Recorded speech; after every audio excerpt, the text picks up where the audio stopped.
March edition of the Acadiana Press Club Forums. We're happy that you're able to join us here in person today, the Daily Advertiser, or for those of you watching us at home right now on the Acadiana Open channel, we thank you for tuning in as well this evening. Budget cuts are coming up. We know they're going to happen, and the folks in the education sector are frankly scared. After all, education is one of the few mandates that is not protected under the state constitution. And with the upcoming session coming, members of the education sector, especially higher education in Louisiana, are wondering what is going to happen to us. And today, that is what we are here to talk about. We have several members of the higher education sector in Louisiana joining us today. Starting on my far left, your right, Dr. Joseph Rallo, the new chairman of the Board of Regents. To his left, I can't see, I see shaking your head. Did I mess it up? Commissioner of Higher Ed. Commissioner of Higher Education, thank you. You're so new, I don't even remember what your title is. Dr. Natalie Harder, who is the president of SLCC here in Lafayette. Dr. Sandra Woodley, who is the president of the UL system. Dr. King Alexander, the president of LSU and the president of UL Lafayette. Dr. Joseph Savoy. We'll go ahead. I will let you guys open up with opening statements. I'll start off on my far left, Dr. Ratliff. Good, thank you very much, and I appreciate being here. I was here a few weeks ago, so it was fun to come back. What I thought I'd do very briefly in my few minutes is to sort of give you an overview of the budget issue and then turn to my colleagues, or allow my colleagues, because they're more involved obviously with the allocation. And so just so everyone recognizes, I've been here since January, first part of January, and literally we've been working, if not daily, certainly close to that, on working with our legislative colleagues on resolution and solutions to these issues. By March 31st, by law, the Board of Regents that I work for has to submit the initial budget estimate to the legislature. So our Board of Regents meeting on the 25th of March will basically go through the following calculation. We have roughly $1 billion that we as the leadership in higher ed say that we need to be able to do all the things, base funding, WISE, TOPS, all the things that are essential to a competitive higher education program in Louisiana. So right now, in the proposed executive budget, there is approximately $400,000 in the budget, with an additional contingency amount of about $372. So that brings us to about $762. But if you back TOPS away from that, which has to be fully funded, we're now $236 less than we had this past year. The second thing is, and again, we believe that the contingency will be there, but if the contingency is not there and you fully fund TOPS, we have a base funding available to allocate of $123 million. And so as we begin to look going into this, we start from that billion and you take away the 390, which is the money that is being provided in the budget, then worst case scenario, and again, we do not believe this to be the case, but worst case is $608 million less than we currently have. So again, I don't want to leave people with despair by any means. I'm very optimistic and I think upbeat type of person, but as the leadership around the table, we have to come to grips with the numbers that are there as well as the numbers we believe will be there. And my last thing I'd like to say is, I know we're talking about budgets, but I would hope people would recognize that higher ed right now is undergoing all sorts of challenges. That once we get past the budget issues, you've got all sorts of things. For example, distance education. When 50% of high school students by 2019 will be taking online classes, what does that mean when they come to us? Adult learners in Louisiana. The bulk of half the people in Louisiana, the adults, have a high school or less credential, and the majority of jobs need credential at least the community or technical college level. Competency-based education, giving credit for competencies, lowering time to degree, and obviously the loss of state funding, not just in Louisiana. So I hope that you recognize that we are working on a lot of things that go beyond just simply the budget issue. The budget is important. We believe will be solved positively, but at the same time, there are other things that we have to do to make sure that we, as I always say, we need to graduate students, but we need to graduate students who can compete. And with that, that's my time. Dr. Rallo, thank you. Dr. Harder. Thank you, and I'd like to continue on that conversation about the budget as a whole, remembering that I appreciate the opportunity to represent the LCTCS system, but also South Louisiana Community College. And the fact is that the proposal that came out by the governor is just that, a proposal. There isn't anybody in this room or on this panel who hasn't heard from legislators and higher education advocates and leaders throughout the state that these types of cuts to higher ed just do not move our state to providing the workforce that our institutions need to provide. Important is to maintain the WISE Fund, workforce innovation, so that we can continue to close the skills gap, things like rapid response and the ability for our institutions to be more autonomous and be creative and innovative as we work to meet the needs of Louisiana.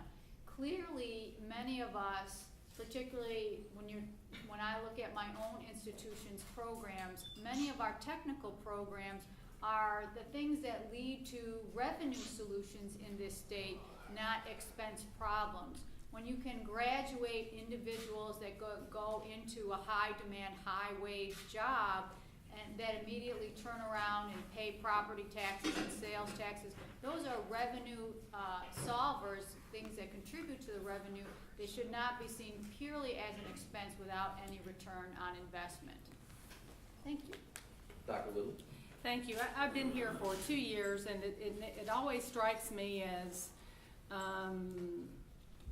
odd when the conversation rolls around the investment in higher education. I think we have to find a way to continue to invest in something, as Dr. Harder says, will increase the economy, the economic development in Louisiana. Last year, all of our colleagues got together and promoted an agenda with budget stability, keeping the tuition revenue, and $40 million for the WISE Fund that we believed and put a lot of work into very sophisticated strategic plans around really ramping up our production, particularly in the high demand fields. Louisiana has, as you know, a very low educational attainment rate. In our system, we produce a little less than 17,000 degrees a year, but we really need to double those numbers over the next 10 or 15 years if we have any chance at taking advantage of the economic development gains that have happened in the state. We need more education, not less. We need more people in our system. We need more adults, as Dr. Rallo says, who can take advantage of these programs and get an education. And then when they get their degree, as Dr. Harder says, they contribute to the economy and the tax base. What we're faced with, I think, with these potential budget reductions is really not necessarily just a problem for higher education, although it is a problem for higher education. This is a Louisiana problem. This is a problem that will reverberate far beyond the higher education system if more than half of the state funds are cut at a time when the institutions have lost money every single year for their programs. I'm also optimistic. I think we're going to find a way to find a solution for this problem. I think we have to do that for ourselves and for the state. But I think it's going to be very important that we focus on the main issue. And the main issue here is we have to educate more students. We need more students in the pipeline, and we have to fill those job gaps. Dr. Alexander? Yes. First of all, we're going to need your help as we go forward. That $608 million, as Commissioner Rallo points out, is about an 82% reduction for us. These are almost cartoon-like numbers that I'm trying to deal with it. The challenge, though, I think, as we go forward, starting from up high, is that our 55 to 64-year-old population in the United States ranks #1 in the world in college degrees. Our 25 to 34-year-old population ranks 12th, and it's declining each and every year compared with OECD, other countries dropping each year. In addition to that, think of that 12th. We're 49th in a country that ranks 12th. We're 49th as a state in the number of adult population with college degrees. We have the educational needs right here in Louisiana. More importantly, we've got more needs than most states do. And what we're trying to do by producing more graduates, enrolling more students, needs to be a continual effort on the part of our citizens, not to back away from the next generation of students, but to help invest in those next generation of students. Before this budget cut even happens, before 10% up to 82% happens, Our per student spending at LSU, per student, everything put in the hat, of 50 flagship universities in this country, we rank 46th in what we're able to spend per student. Now, some people might say that's great, that's very efficient as an institution. Well, that is efficient, but at some point that catches up with you. And I don't know how many parents in this state want to hear me say that you ought to come to LSU because we'll spend less on your child than anybody else in the country. That's not a good selling piece that we have. So that's the starting point. The starting point is that we're down 2,000 employees from where we were a decade ago. We're down 363 faculty members from where we were a decade ago. So that's before another cut, a single cut happens. So that's where we're starting. And right now, that's the starting point. With the new budget that we're looking at, we're gonna have to have an awful lot of mitigations in this budget to help us get whole, to help us be able to provide what we promised to our students, to help us be able to provide what we promised to the next generation of students, of which the latest Gallup poll said the largest number of parents in the history of this country said they wanted their kids to go to school, to college. 93%. 93% of our parents want them to go to college. And it is not the time to pull our investments back or to continually pull our investments back in public higher education. Thank you. Dr. Savoy. Well, thank you. Let me first thank my colleagues from the state who are working real hard to try to work through some solutions. I appreciate the fact that they've come here to Acadiana and Lafayette to help inform our citizens about some of the things that are going on. And I appreciate that they're working closely together. I know they meet on a regular basis. And that's very, very important because we have to have a single voice as we try to inform people and work through these challenges. Driving over this morning, I made a mistake and I came down St. Mary Avenue right when classes were changing. And I got stopped for about 15 minutes as students were crossing the road at various places. But it reminded me of an economic impact analysis that was done a few years ago, recently updated, dealing with the impact of each one of those students. Each one of those students, about 18,000 or so, has a $20,000 a year economic impact on Lafayette and Acadiana.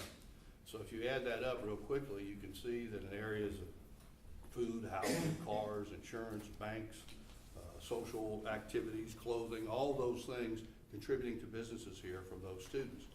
And the university has been fortunate to be able to continue to grow our enrollment, but it's becoming more and more difficult as these budget challenges face us.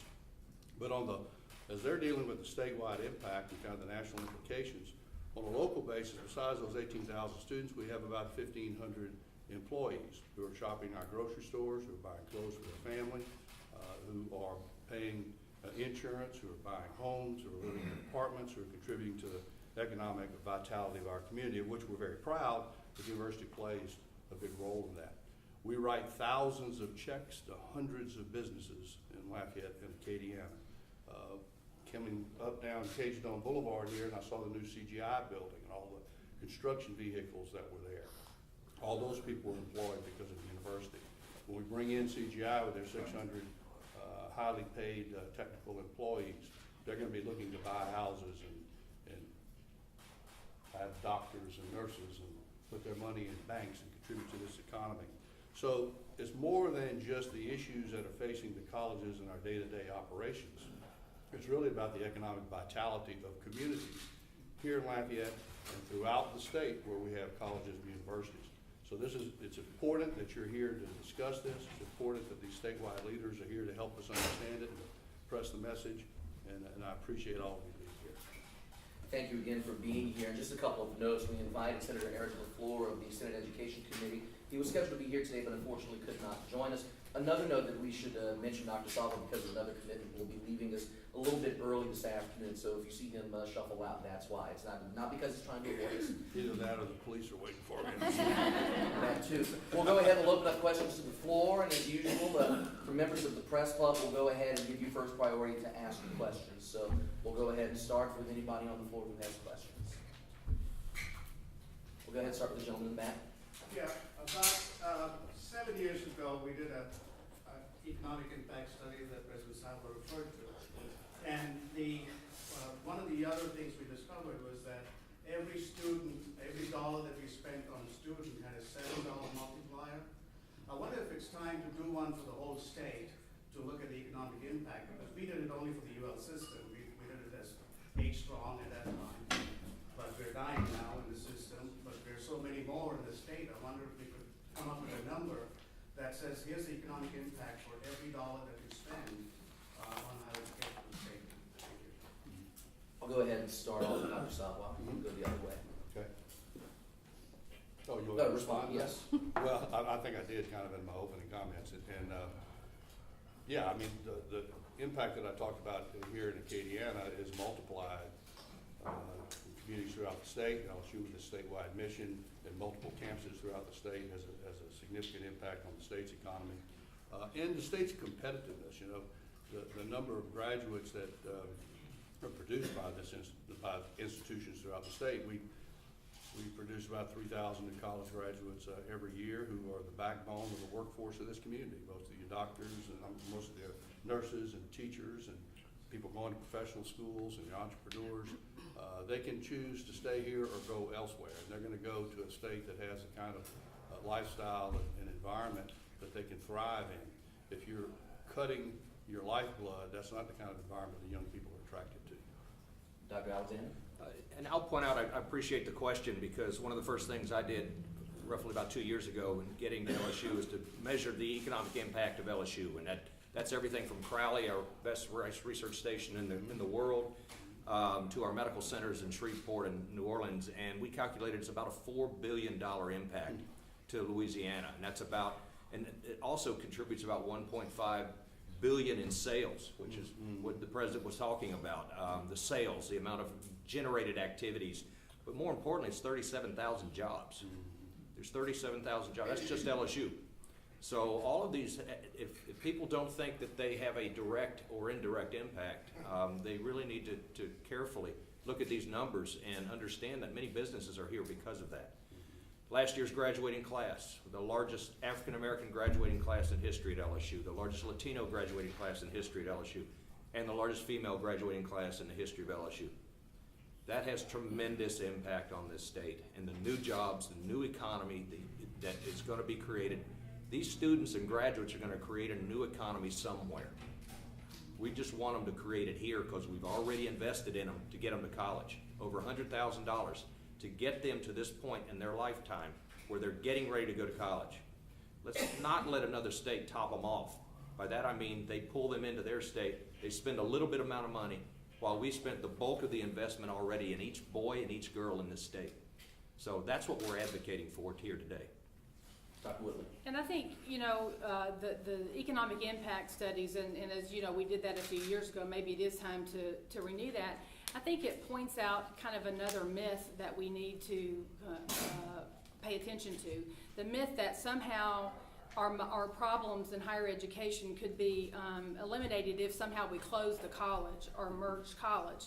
You know, the Board of Regents studied that issue and put out a report in 2013 that basically said that's not true. Not only that, it costs you money if you close the colleges, but think how much more value that we could give to this state if we were able to have the resources at all of our institutions to increase enrollment and to increase degree production.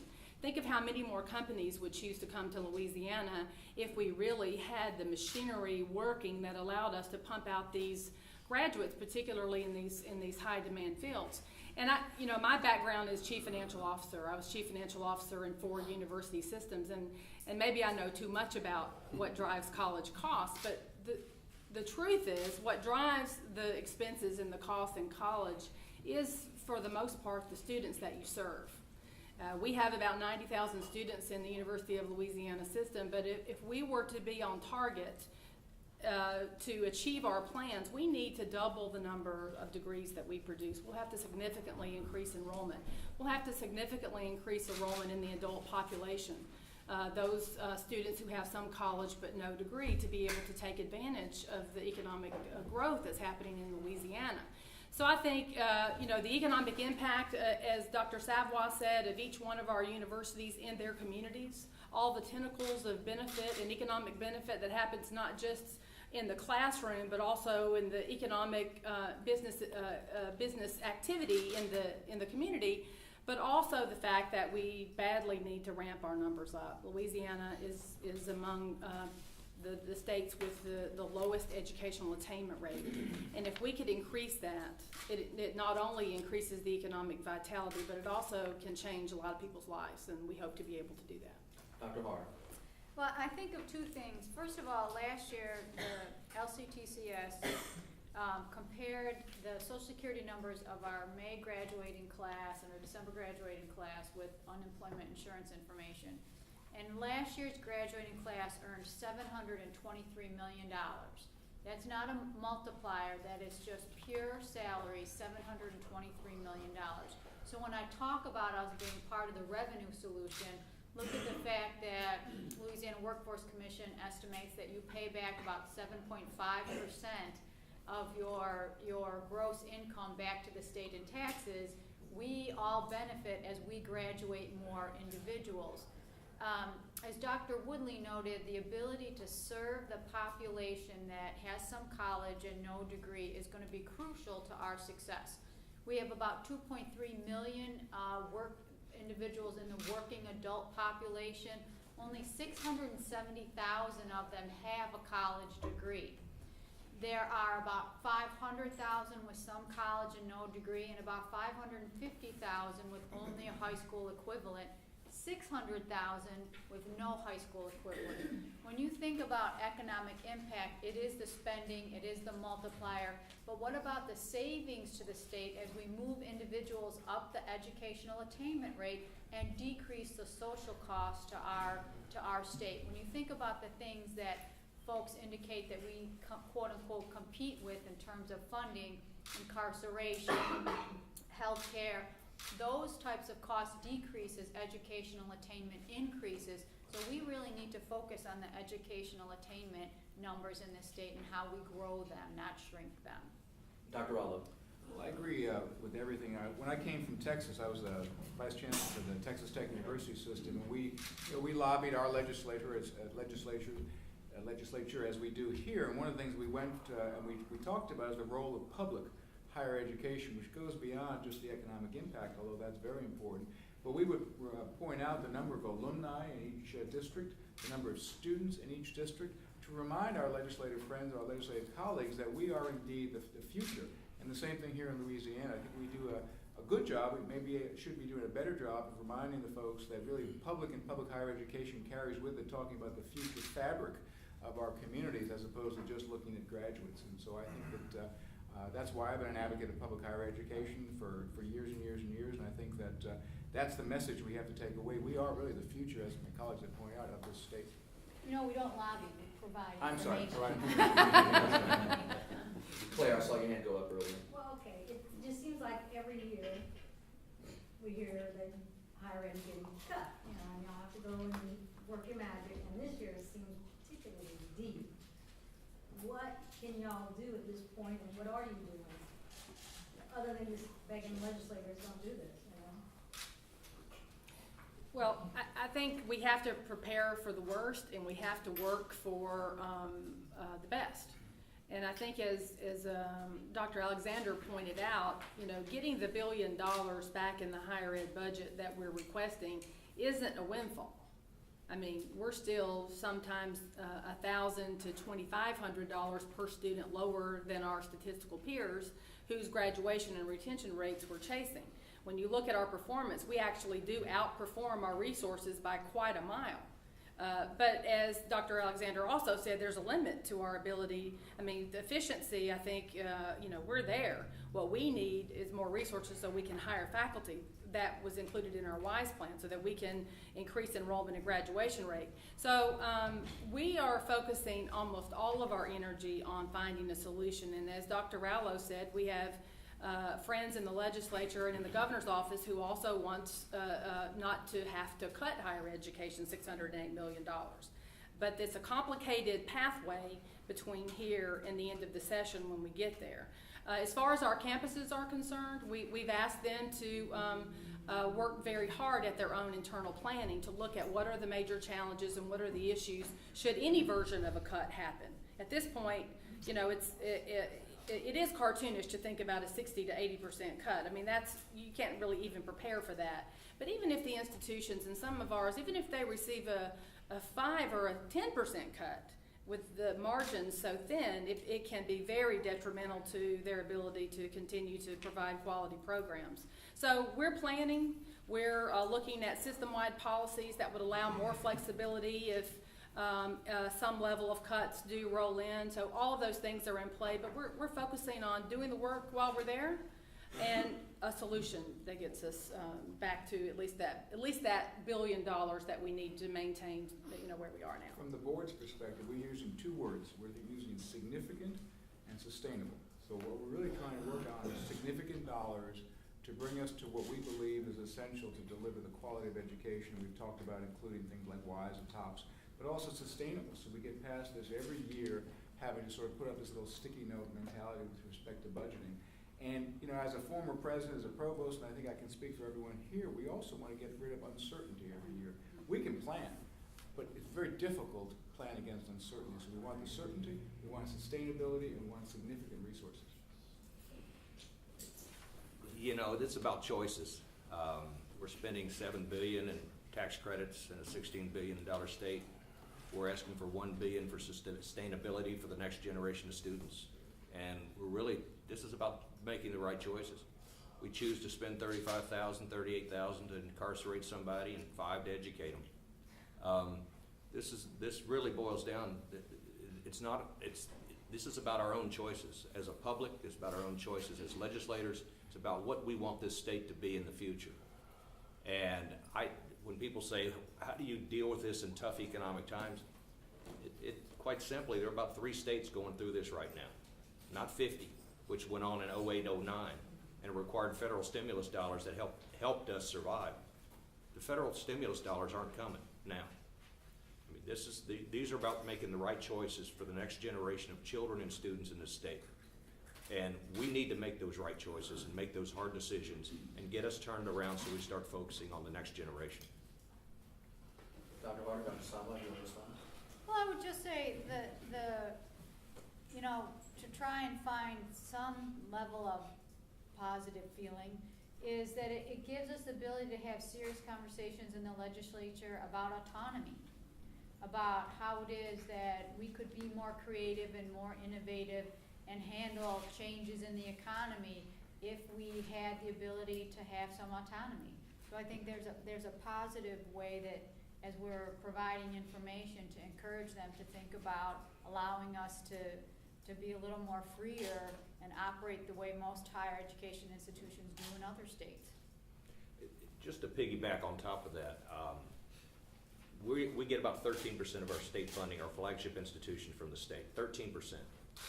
If this budget goes unmitigated, we're down to 2.9% from the state. So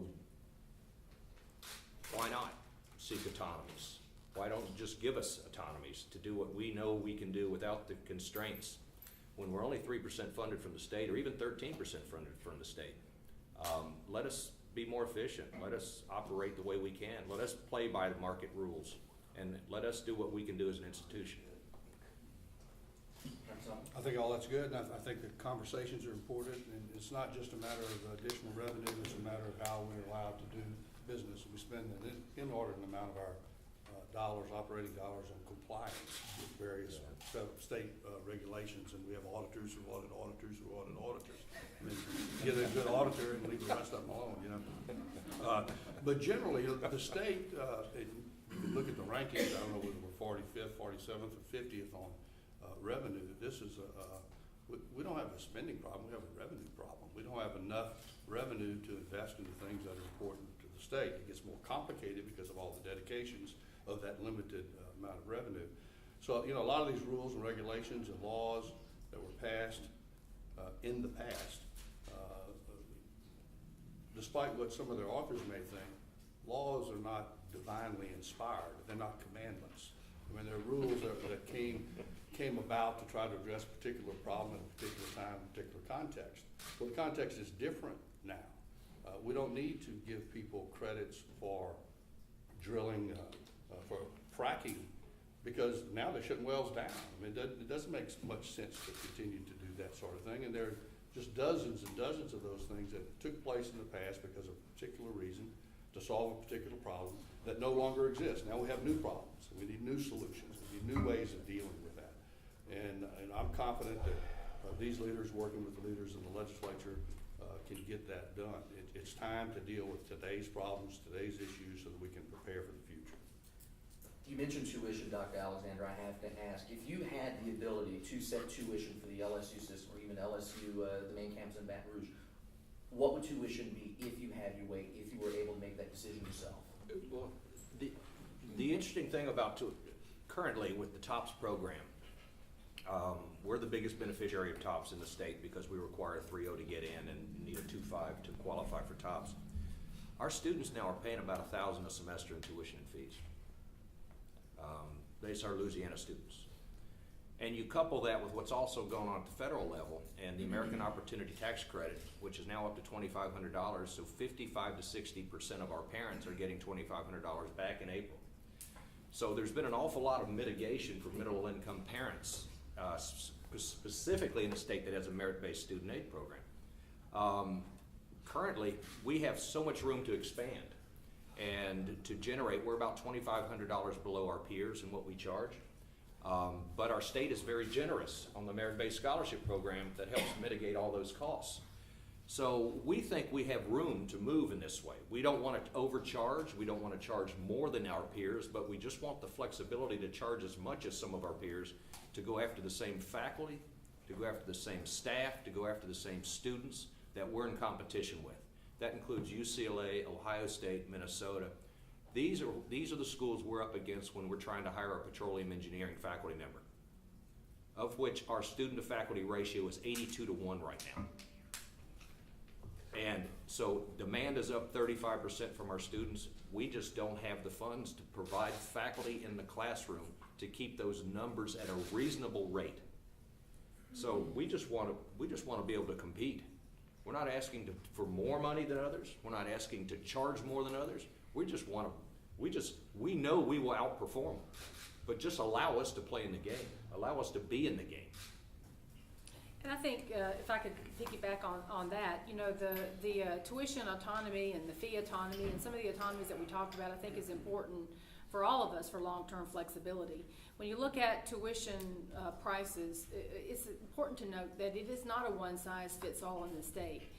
Institutions that serve relatively lower income populations who get less money from TOPS will have a more difficult time increasing tuition at all. Some of our institutions are pretty much capped out. Some of our institutions do have cap room and still be competitive and it still be affordable. But I want to also say that's another reason why it's important to have multiple strategies that work for every kind of university in the state. If the flagship has the ability under the affordability and the competitiveness to increase their rate and still maintain affordability and high quality, they should be allowed to do it. And it's also true that we have to find a way in this state to give more public funds to the university system, so those who serve the lowest income population in a state that has very little need-based financial aid, those students can also be served, and we don't price those students out.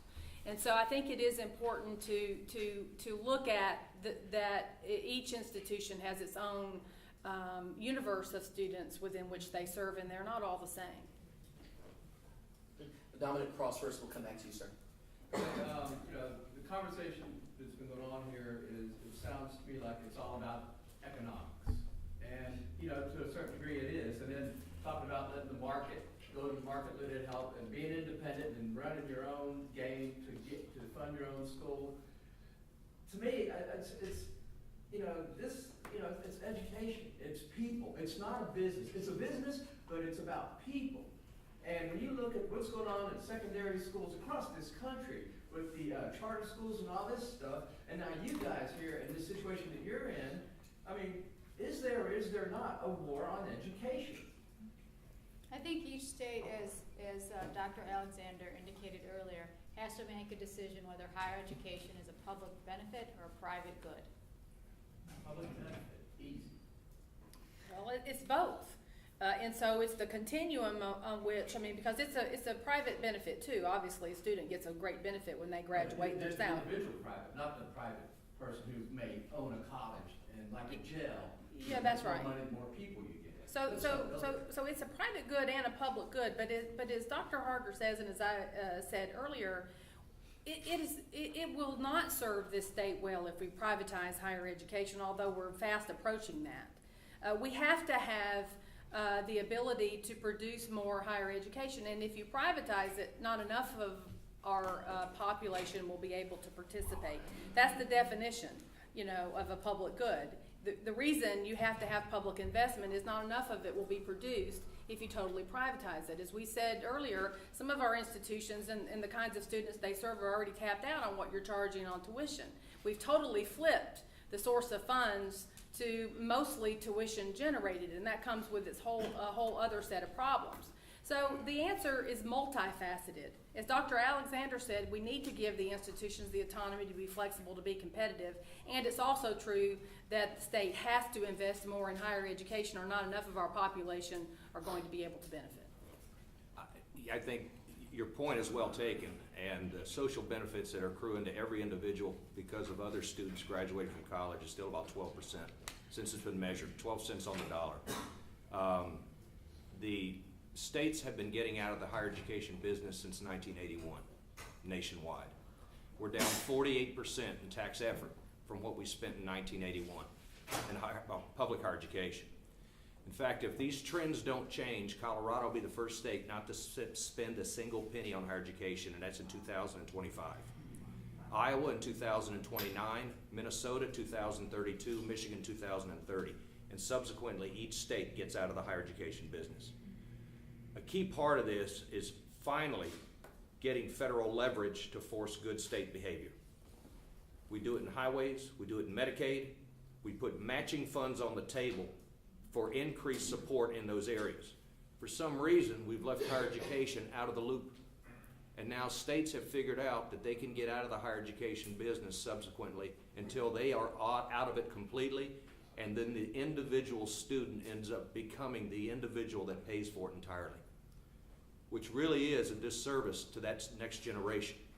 And it also ignores the fact that the baby boomers are still going to benefit from the social rate of return that they're going to get from their education. So this is indeed a national trend that needs national attention, where a state-federal partnership needs to get involved in this, until otherwise we're going to have states out of the business. Within a decade, the first states will start dropping off the map. And then only the relatively wealthy will be able to participate. The other things I found in my time here in Louisiana, that these are national trends, but there's something distinctive about Louisiana. Louisiana and Pennsylvania, if I understand correctly, have the highest number of individuals who are both born in the state and stay in the state. So when you look at public higher education in Louisiana, we're not talking about educating people who are going to leave. By and large, the individuals are going to stay here, and they're going to be the teachers, the lawyers, the doctors, the plumbers, the welders. So we are really investing in staying here. The public higher education of the state of Louisiana comes directly back into the economic well-being of this community, as opposed to a lot of states where people leave and go elsewhere. Dr. Salva, I know you have to leave us in just a few moments, so if you want to give a final thought. I think they covered it pretty well. All the good news. Yeah, and I'm concerned about the same issues that you raised about, what we're talking about are autonomies, freedom to conduct our business without the layers of bureaucratic rule adherence that we have to go through now, to be more nimble, be more market-driven. I hope that we never lose our public purpose, because as Dr. Ruddle just pointed out, Louisiana needs the services of these institutions more than ever, as the economy is changing and becoming more and more dependent on it. And we've got to be able to get our citizens the types of skills that they need in order to compete, or Louisiana's economy is not going to compete. Thank you, Dr. Salva. We appreciate your time, and thank you for coming in today. We'll go back to the questions. I have 10 minutes here. No questions here, Dr. Buckner.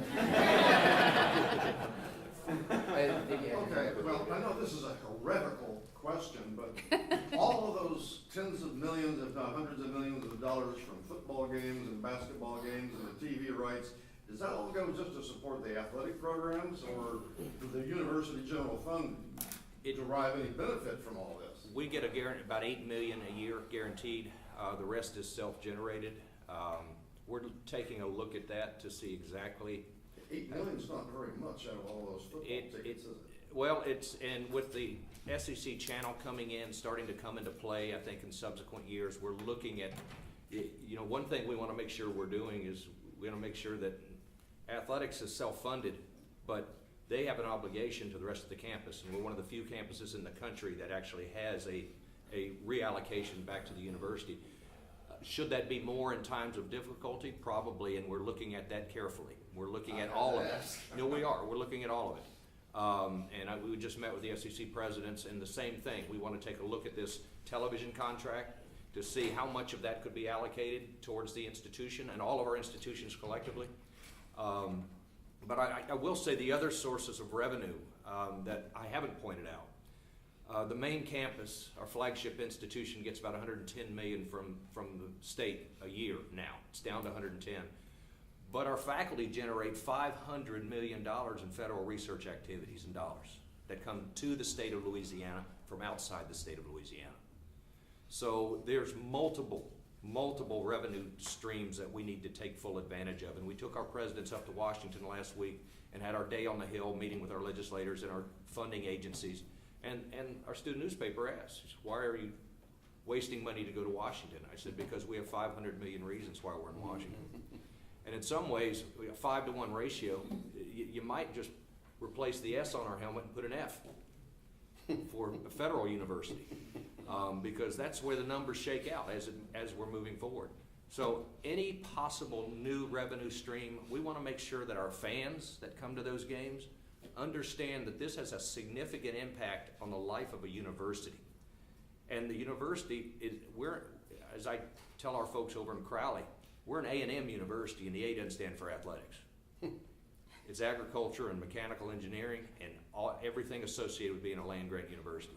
We need to make sure that all of those season ticket holders and everybody that comes to these games, watches us play, understands the situation we're in, because there is no athletic event without the university. And that's what we need to convey to them as well. Now, Dr. Savoie, on your end with UL and recent successes and some of the money that's coming from bowl games and other TV events, how does athletics shape up and help with the budget? We can build on Dr. Buckman's question just from the UL standpoint. Mm-hmm. Well, our athletic department is continuing on the path towards self-sufficiency. We're making some pretty significant inroads there. The university's support of athletics has declined as we've been able to generate other outside revenue. And the way you calculate those numbers is important as well. The largest expense in our athletic department is scholarships, where they pay us for the scholarships for students, but the truth is they're paying us. So it's really money's going here and it's coming right back here. So the net effect of that is much less than what these budgets suggest. There are many other benefits that come from successful athletic programs. Just the pride in the community and support that's generated. We've set new records in clothing sales and paraphernalia sales the last several years. That's because of the success of the program. Our enrollment continues to grow. I think that in some ways is due to the more notoriety of our athletic programs. And so there are a lot of benefits that you have to put into the calculations when you're coming out with a net cost. And it's not just the published numbers that people pay attention to. And Dr. Hart, when SLCC fuels that basketball team, I'll be first in line. Yeah. First in line with your check? Yes, absolutely. I want to ask y'all to expand more on the notion of autonomy. Everyone immediately thinks you're talking about tuition and fees, but there are other things that I know you're required to do that tie up your budget. I know Dr. Harder had a great example this morning. Well, there are a number of things. The ability, how we purchase travel. The audit issue is significant. Office of Group Benefits, Office of Risk Management. For example, I'm a $40 million institution. I have to have the Office of Contractual Review look at any spending over $25,000.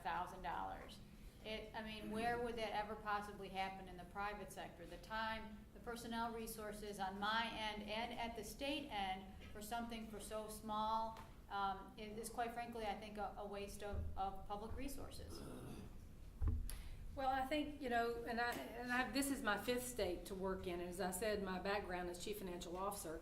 It is harder to do business in this state than any state that I have ever been in. The time it takes to make good decisions and to move things along. Just your enterprise resource system. all of these things that your telephones, all of these things that you should be able to do very quickly, it takes sometimes years, ask Dr. Savoy, years to be able to pull the trigger on something that can provide a lot of benefit and cost savings and greater service for the university. And it hampers our ability to be able to do these things. So I think, as you said, it's not just about tuition and fees. We have to be able to be flexible and nimble and make decisions that can help our institution. Having said that, we had to qualify to become more efficient through the GRAD Act. And then we fought for 3 years to get our own procurement where we could buy rubber gloves in bulk for our hospitals and our laboratories. We fought 3 years to get procurement and our own risk management, because we're putting more into the risk management to offset higher costs than other state employees throughout the state. A history faculty member teaching a class does not have the same risk management portfolio as somebody who works on the highways. So what we did qualify to do, but that was just LSU. So we would like to see them have the same autonomies that without going through the 3-year process.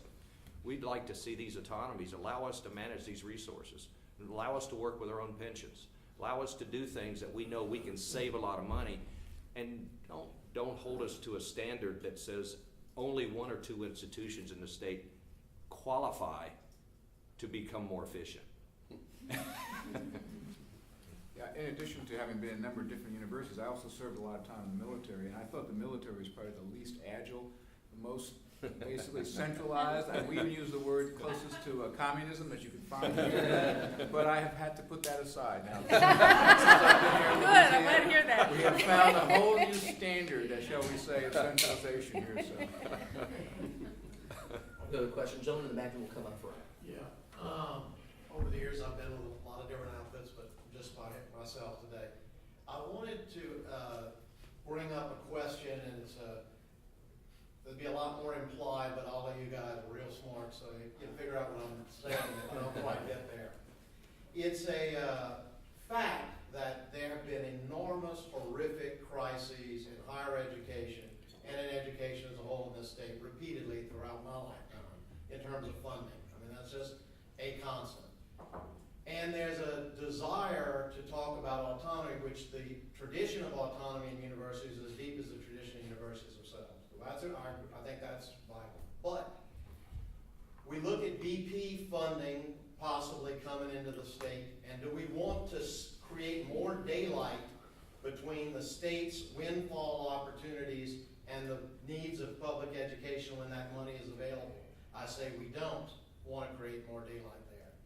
We look at TOPS. We talk about a historic citizen of Louisiana, Taylor, his wife happens to be my cousin, who actually did work to get those funds set up, historical events that created an opportunity in this state and were supported. We look at 8G. We look at specific historic events. In other words, when you have been bitten by a dog, a savage set of dogs 375 times, it doesn't surprise me you're afraid of dogs.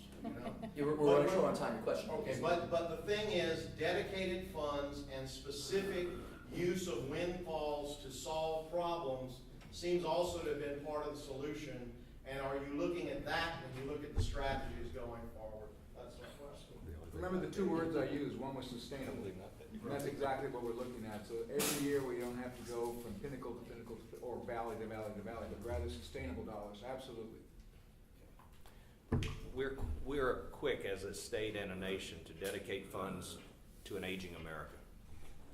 And we are the least likely to dedicate funds to the next generation of Americans that are going to create the economy that's going to sustain an aging America. So I think these dedications need to be looked at. We're the only one not dedicated. I just so happen to think that the next generation of students should be a priority, be a top priority for any state, including this one. Yeah, and I think you'll find the leadership in higher education looking under every rock for any solution that can help us through the short term. The short term is the most pressing. I mean, if you go to the OR, you're less worried about your cholesterol if you're bleeding to death. Okay, so we have to stop the bleeding first, but the long term is still very important to us. for the sustainability and the certainty that we need to be able to actually meet these challenges in workforce. So I do think long-term, after this session, a much more methodical approach has to occur to look at the entire tax structure and the way in which we prioritize the funds that do come in to figure out how we can have a sustainable Louisiana that covers the needs of the entire state. And our final question, please be brief. Yep. For LSU, in 1982, LSU officials decided to ignore the guidelines of the Master Plan for Higher Education when they chose to duplicate the computer science and the PhD program in computer science here at UL. The Master Plan for Higher Education specified that particular program should not be duplicated. The criteria that they laid out said that number one, you have to present an argument that there is a need for the program, and number two, that you will, with your limited resources, be able to maintain a quality program. For 33 years now, LSU has been sucking limited resources from the pool of higher education to support an illegitimate program. And here we are today, as partly because of LSU's decision. We are where we are with students who cannot afford the tuition, the economic problems, the ethical example that LSU has set for everybody across the state of Louisiana. So I have 3 questions for LSU. Number one, for the public record, was LSU created to serve the state of Louisiana, or was Louisiana created to serve the whims of LSU? Number two, would LSU be willing to refund the state of Louisiana for 33 years of sucking those funds illegitimately and pay a hefty fine for it? Number three, would LSU submit to a fundamental restructuring of higher education to the end of providing a check and balance, an additional check and balance? The majority of the 50 states see fit to distribute the responsibility for graduate programs more to a higher percentage to institutions across the state.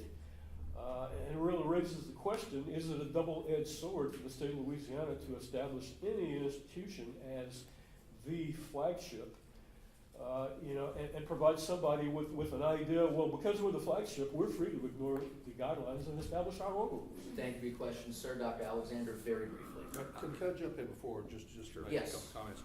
Dr. Alexander was here in 1983. Oh, yeah, I understand that, yeah. I'm not sure that's appropriate to ask him to respond, even though he's much more capable to respond than anyone else in the room. Well, questions 2 and 3, you could address Well, that. I want to hit that a little bit too.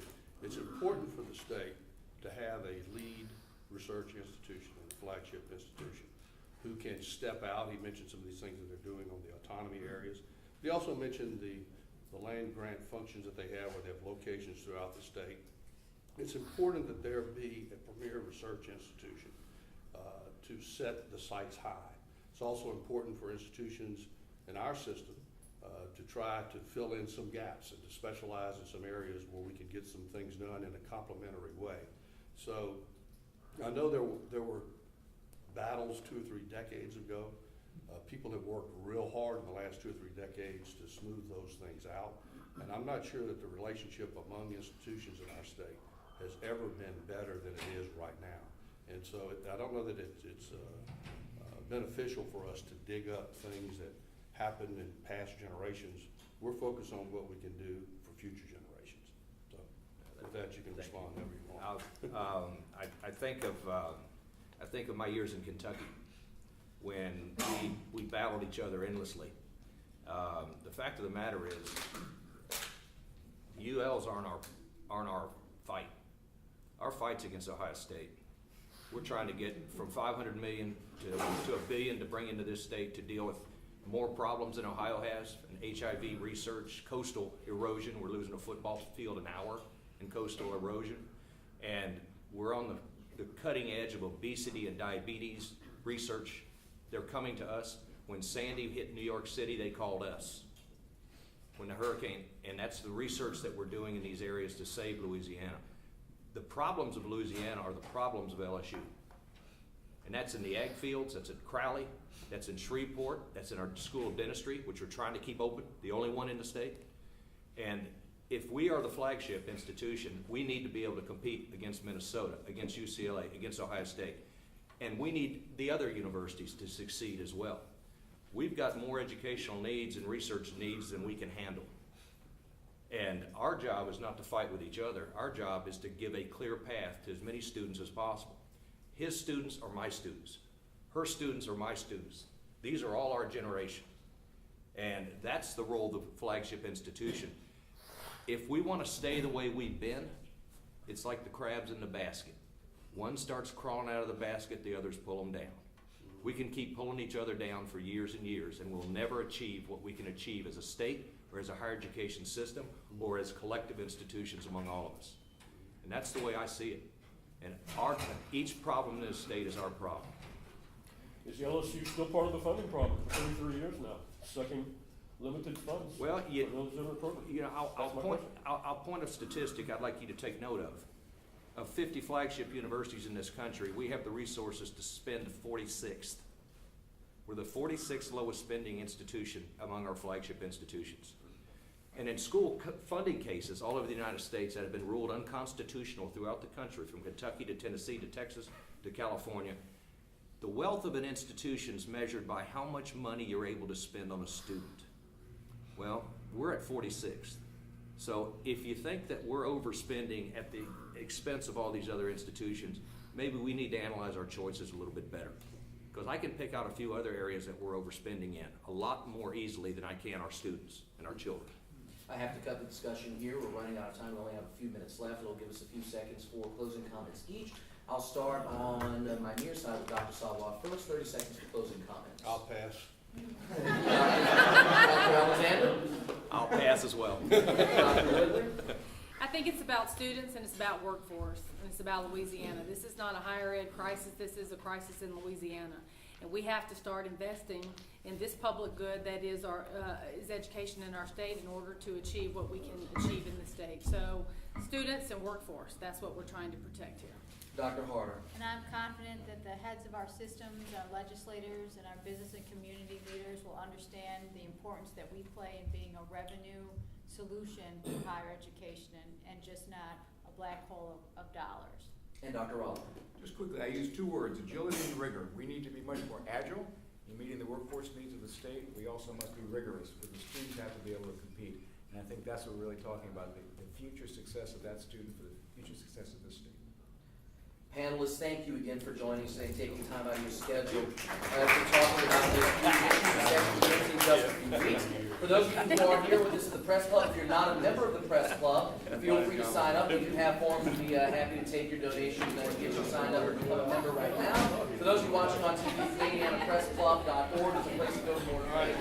Stay tuned, more great programming on the Canadiana Open channel next. Until next time, thank you.